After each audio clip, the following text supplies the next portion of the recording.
नमस्कार दोस्तों। जोश आईएएस पीसीएस के यूट्यूब चैनल पे आप सभी का स्वागत है। दोस्तों, हम लोग अभी यूपीएससी प्रीलिम्स 2023 के एनालिसिस माइक्रोस्कोपिक एनालिसिस सीरीज में हैं। और इसका ज़रूरी इसलिए भी पड़ रहा है कि हम लोगों की जो आगामी जो 2 जुलाई को एग्ज़ाम होने वाला है यूपीएससी ईपीएफओ का, इस एग्ज़ाम से, क्योंकि दोनों का एग्ज़ाम तो कंडक्ट यूपीएससी करवा करवा रहा है, तो हम लोग को क्या सीख लेनी चाहिए। और दूसरा कि यूपीएससी प्रीलिम्स का 2024 और 2025 के लिए में हम लोगों की रणनीति क्या होनी चाहिए, स्ट्रैटेजी क्या होनी चाहिए। इसी संदर्भ को देखते हुए हम लोग इस प्रश्न को एनालिसिस कर रहे हैं कि क्या हम लोग की रणनीति आगे होनी चाहिए। चलते हैं दोस्तों 61 नंबर क्वेश्चन पे। हम लोग इससे पहले दोस्तों 1 से लेकर 60 तक कर चुके हैं, आप जरूर उसे पहले देख लें। बहुत सारा ट्रिक्स को मैंने डेवलप उसमें जिक्र किया है, डिस्कस किया है, आपके लिए लाभकारी हो सकता है। अब हम लोग चलते हैं 61 नंबर क्वेश्चन पे। 61 नंबर क्वेश्चन क्या कहता है कि यूक्रेन, दोस्तों ये तो जानते हैं करंट का क्वेश्चन है, ये तो पहले से एक फिक्स था कि यहाँ से क्वेश्चन आना ही आना है यूपीएससी में। ठीक है, तो करंट है, तो करंट में बहुत चर्चा का विषय था रसिया यूक्रेन वॉर। तो कहता भी है कि कितने देशों की सीमाएं यूक्रेन की सीमा के साथ साझा कर दी है। दोस्तों ये तो आपको इजीली बन जाना चाहिए, क्योंकि कई सारा आपको यूक्रेन का याद ही कर लेना चाहिए था। ठीक है, लेकिन अगर मैं मानूं, अगर मैं मान लिए कि इसमें ट्रिक्स को अप्लाई करें, तो ट्रिक्स कैसे लगाते हैं हम लोग देखते हैं। इस 6 विकल्प से दिए हुए हैं, 6 का 6 तो सही नहीं होगा, जो मैं मानता हूँ ट्रिक्स मेरा यही कहता है। ठीक है, देखते हैं इसमें क्या होना चाहिए मेरा। इसमें मेरा कहता है कि केवल 5 दिया हुआ ऑप्शन में। ठीक है, तो केवल 5 को मैं हटा देता हूँ पहले यहाँ से। ठीक है, अब हम देखते हैं इसमें होना क्या चाहिए यूक्रेन में। अब आप बताइए, मान लिया जाए कि ये मेरा यूक्रेन है। ठीक है, ये यूक्रेन है, और मुझे पता है कि ऊपर देखा जाए तो रूस है, बगल में बेलारूस है।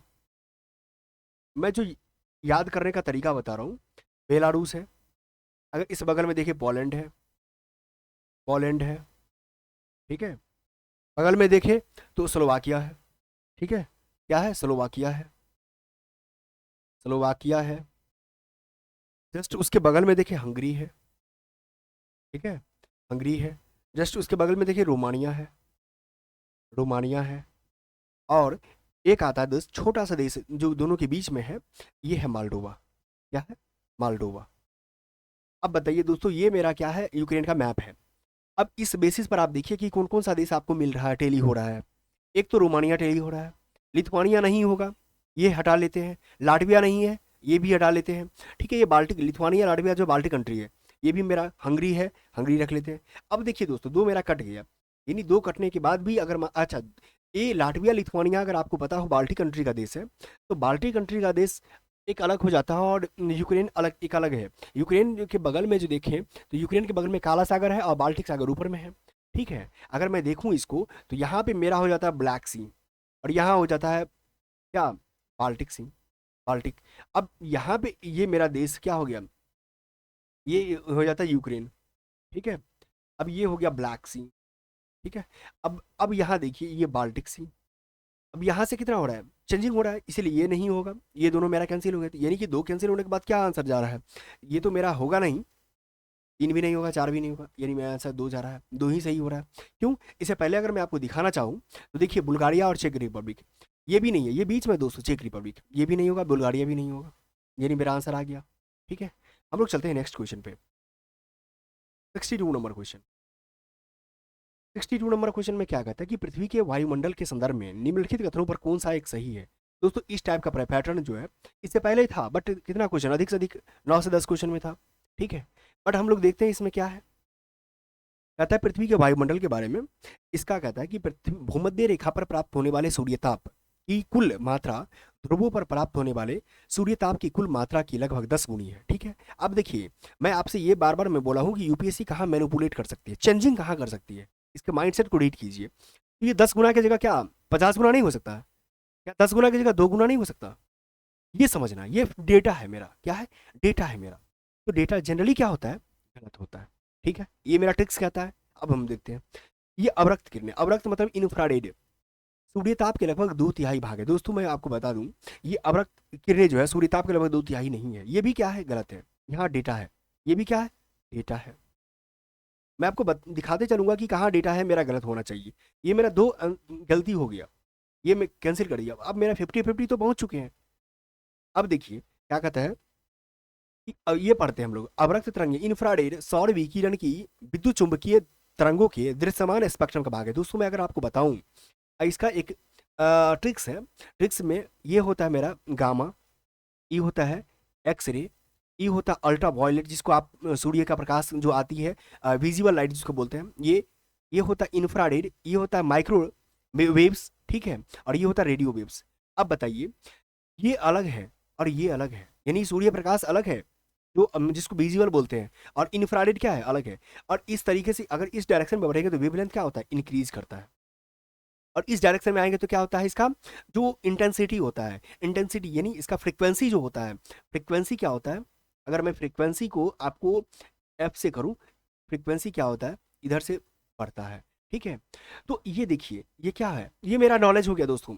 आपको मैंने थोड़ा सा नॉलेज के बारे में जिक्र कर दिया, क्योंकि आप लोग कहेंगे ट्रिक्स से, ट्रिक्स क्योंकि मैं मेरा मानना है कि यूपीएससी प्रीलिम्स क्वालिफाई करना चाहते हैं कोई भी यूपीएससी एस्पायरेंट, चाहे न्यू लर्नर्स हो, चाहे वो जितने भी उनका अटेम्प्ट गया हो, आपको नॉलेज और ट्रिक्स टेक्निक के साथ ही चलना पड़ेगा।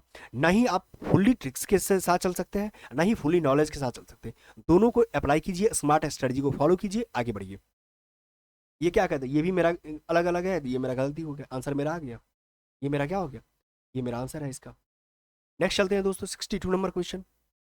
63 नंबर क्वेश्चन क्या कहता है दोस्तों, आप इंग्लिश में देख सकते हैं, अगर कोई भी आपको वर्ड को लेकर के डाउट हो, ठीक है दोस्तों, टेलीग्राम से भी जुड़ सकते हैं।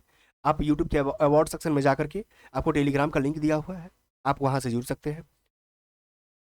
ये एनालिसिस कैसा लगा आप जरूर कमेंट करके बताएं। ये 63 नंबर क्वेश्चन क्या कहता है, ये कथन एक और कथन दो दिया हुआ है।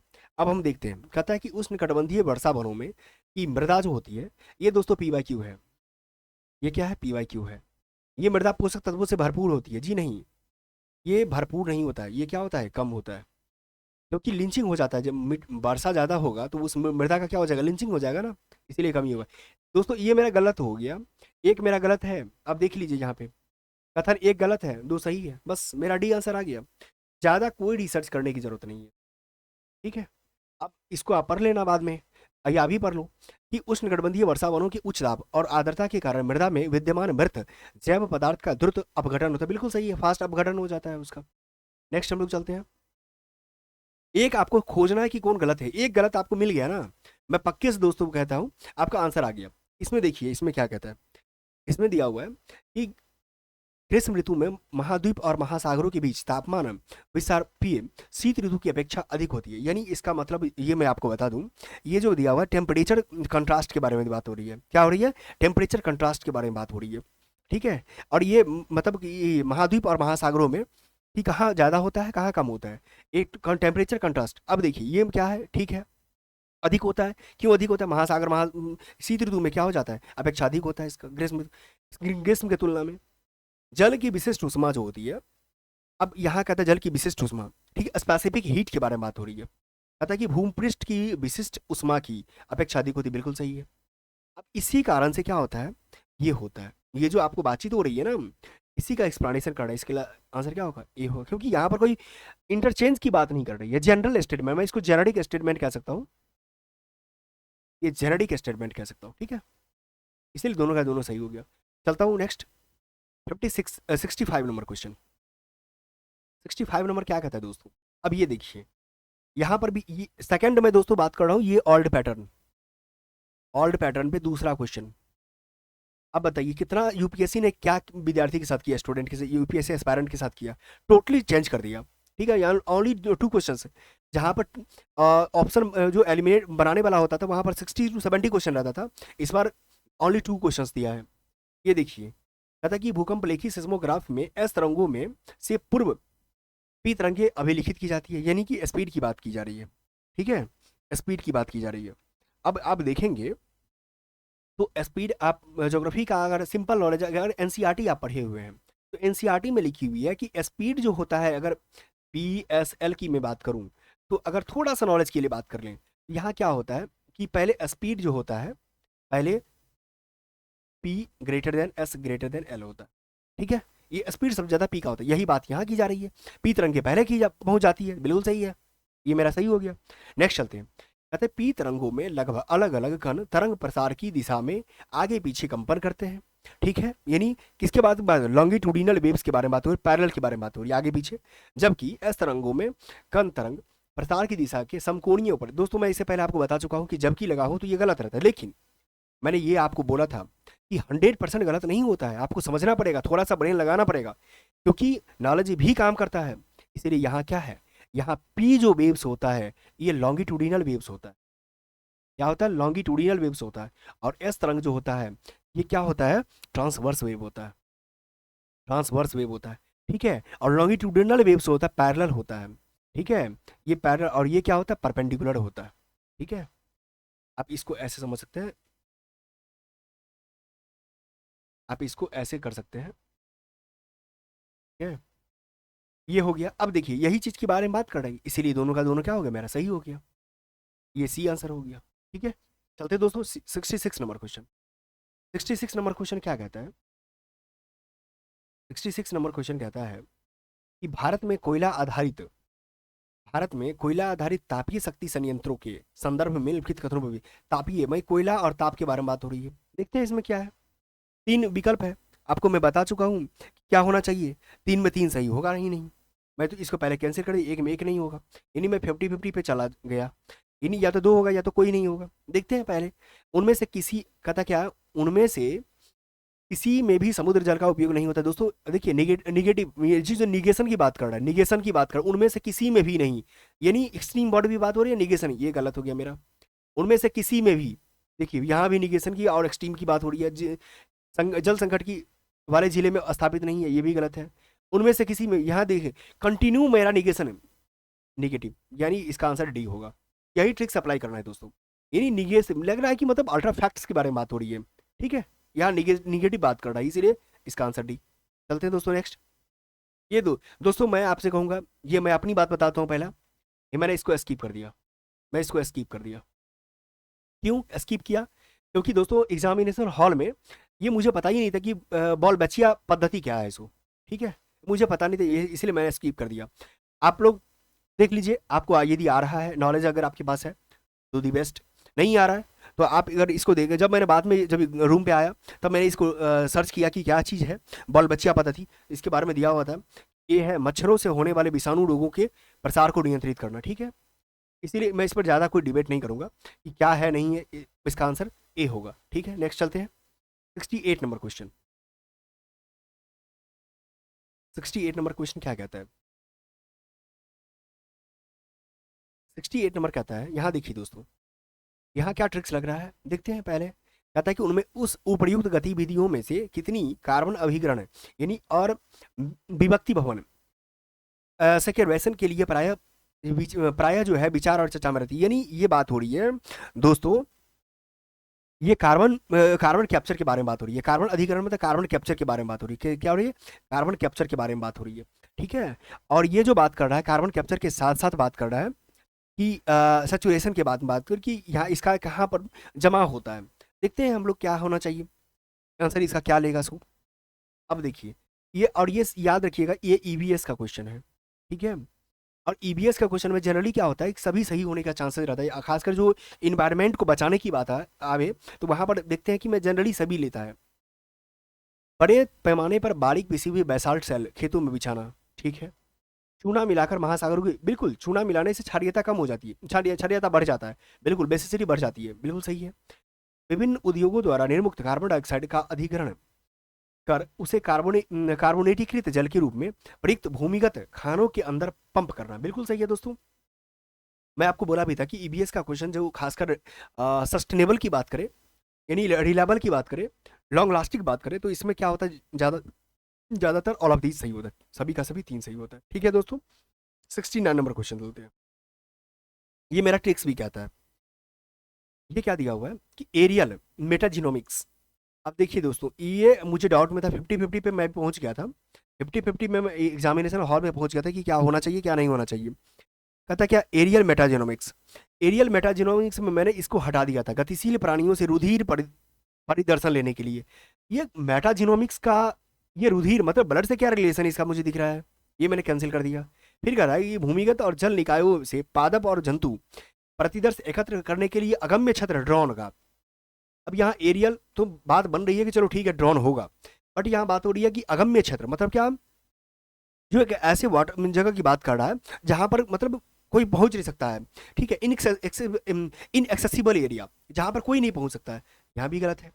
चलिए दो मेरा गलती 50-50। अब देखते हैं, इसी पर्यावास में वायु से डीएनए के प्रतिदर्शों के बारे में एक बार में एक, बिल्कुल सही है, यही आंसर इसका होगा। ठीक है, अब यहाँ कहता है किसी पर्यावास में पक्षी, ये पक्षी जातियों की अनुवांशिक रचना को समझ, ये पक्षी जाति की अनुवांशिक रचना को कैसे समझ में आएगा, अगर ऐसा रहता तो यूनिवर्स में कितने स्पेसीज है खासकर बर्ड्स का, ये जानकारी तो मिल जानी चाहिए थी, ये नहीं मिला है, इसलिए ये मेरा गलत हो गया।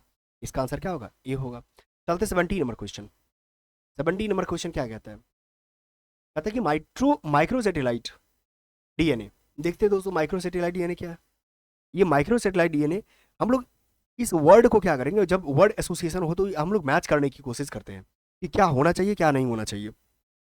ठीक है, अब लोग हम लोग देखते हैं, कहता है कि माइक्रो सैटेलाइट डीएनए, यहाँ देखिए किसी समष्टि में, ठीक है, किसी समष्टि में कहता है क्या कि श्रृंखलाबद्ध औषध परीक्षण कर औषधों की प्रभावकारिता का आकलन करना। अब ये मुझे डाउट लग रहा है, ठीक है, यहाँ हो रही है उद्यान कृषि के पादपों के कॉलोनी प्रसार को संवर्धित है, ये माइक्रो डीएनए से कॉलोनी प्रसार क्या करेगा, ठीक है, ये गलती हो गया मेरा। कहते हैं स्टेम कोशिकाओं के विविध प्रक्रियात्मक ऊतकों के में रूपांतरित होने के लिए उद्दीप्त करना। ठीक है, ये भी दोस्तों मेरा गलत हो गया, ये गलत हो गया, ये मेरा 50-50 चल रहे हैं। ये एक या तो ये हो सकता है औषध के लिए, मेडिकल के लिए, और या तो हो सकता है कि प्राणी जात की विभिन्न जातियों के बीच विकास परक संबंधों का अध्ययन करना हो सकता है। दोस्तों ये डेवलपमेंट की बात कर रहा है, विकास परक अध्ययन की स्टडी की बात कर रहा है जातियों से, स्पेसीज का, इसीलिए इसका आंसर क्या होगा, ए होगा, माइक्रो। दोस्तों हम लोग 70 तक कर लिए हैं।